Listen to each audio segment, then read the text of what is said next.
Good morning, news from FloorDaily.net, and I'm Kemp Harr. This morning my guest is Randy Weis, the president of sales with Diverzify. Randy, how you doing? I'm doing great this morning, Kemp. Thank you for asking. We've got a lot to talk about. I want to talk about this role that you have. I want to talk about a little background on Diverzify and you, and then also talk about your relationship with Material Bank and around your safety department. A little background on you first. You've been the CEO of RD Weis for a long time and now step into this role just a few months ago. Obviously, RD Weis was one of the 12 companies that became part of Diverzify. Your background prior to that, I mean, you've basically had two careers. You were in logistics and supply chain with Bristol Myers for a whole career before you got into the flooring business, right?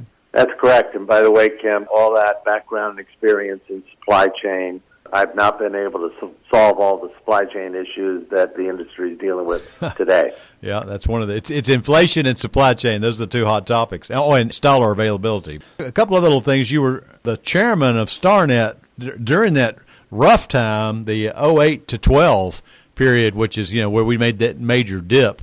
So you helped them pull out of that. Let's go through Diverzify real quick. There's 12 brands. Obviously, Diverzify, the name. The Zemajewski family started this, formerly Mr. David's, and they started bringing in other companies like RD Weis. They brought in Lanes, Floors by Becker, Kiefer, Flooring Solutions, Epoxy Systems, Pavilion Floors. That's one of the newer ones just recently. CCS, Collaborative Turnkey Solutions, Select Prefab Solutions, Kenny Floor Covering. So I think you've got now 26 locations and 12 brands. Is that right?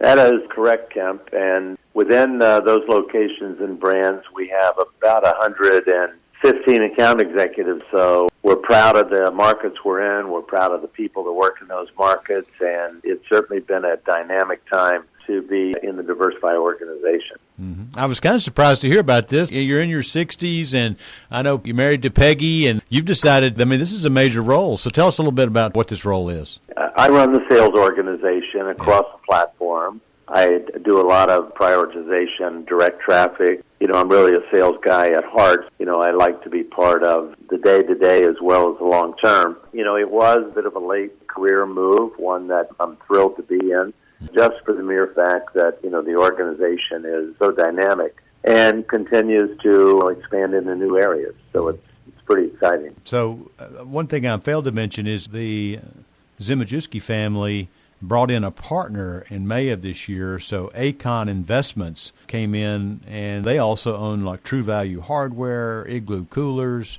So they're a private equity firm you've got now as a partner. So let's just talk. How's business doing right now with Diverzify? So business overall is very strong.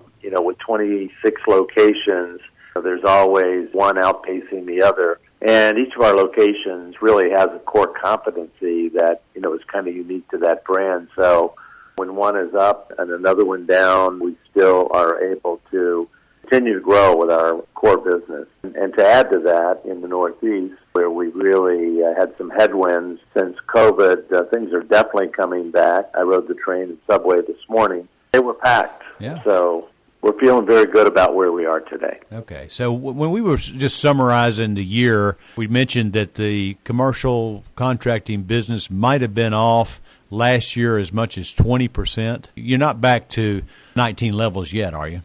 We're close. The other thing in our business, we have to look at same-store sales. Yep. With all of those brands you mentioned before, obviously that revenue dramatically changes the overall picture. But even when we look at same-store sales, we're very pleased with where we are. Mm-hmm. Yeah, just to explain what you're saying, as you continue to add more and more businesses, that impacts the top line. But if you do a year-over-year comparison of the businesses, that's a more accurate way of telling you how you're doing, right?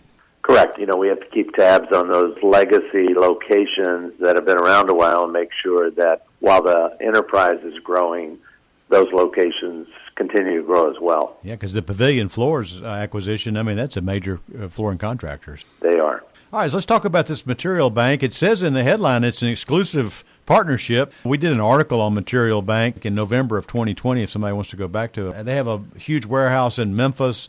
They're in the distribution of samples. They service the A&D community. Tell us about this arrangement. Just as a top line on Material Bank, they've done to the material sampling industry what Amazon did initially to the book industry and now everything else. We have taken a business that somewhat clunky and made it like Amazon Prime, where every order can be filled every day for delivery the next day. And if you've ever, had to work with multiple suppliers to get samples, you would know that they don't all come in at one time. They don't all come in, obviously, in one box. A material bank has disrupted the industry and brought it to a new level of dependability. It's actually owned by Adam Sandow, who's the founder and CEO of Material Bank. He also owns Interior Design Magazine, so it's an interesting mix of businesses that he has. That's correct. All right. One last thing you wanted to mention for sure is you have an independent safety department at Diverzify, which has got a pretty good score. One of the ways of knowing how well you're doing from a safety perspective is your EMR rating, and you have an EMR rating of 0.56. Tell us about that. So Diverzify's had for many years a safety department, safety manager, and less than 2 years ago, we really put a focus on safety, expanded the department, and really approached safety on very much a grassroots level, making sure that the basics were covered, lifting protocols, proper shoes, proper PPE, proper everything on a job site. And we drove it down the organization to make individual branches accountable for safety. As a result, in our last insurance audit, we got a 0.56.